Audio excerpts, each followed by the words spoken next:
Eine frohe Pilzerstunde. Wer wünscht sich das nicht zu haben? Und zwar ist das ein Büchlein von Else Ritterspacher aus dem Jahre 1931.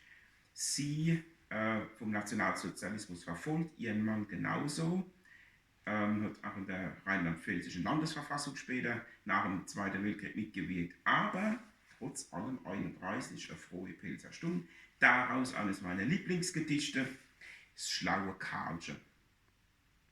Karlchen, hör mal deutlich zu, sagt der Papa zu seinem Buch. Setz dich da und hör, mein Knecht, und behalt im Käppchen fest, was ich dir zu sagen habe. Heit um 12 kommt ein Mann, der Gerichtsvollzieher heißt. Sagen bloß, ich wär verreist. Aber her, in Wirklichkeit hock ich in der Zeit in dem großen Kleiderschrank. Ich war vor Angst noch leider krank, dass der Kerl uns pfänden tut. Lieber, mach deine Sache gut. Zur Belohnung darfst du auch die Schule mal schwänzen. So, zwei da. Und ein Stumpe hat's kapiert.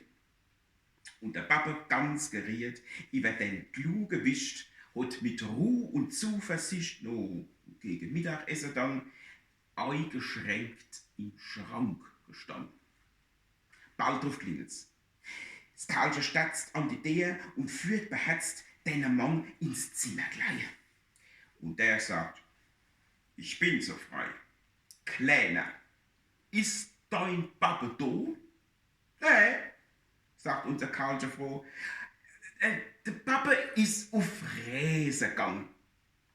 Wieder fragt der Mann, wie lang bleibt er denn auf seiner Reise?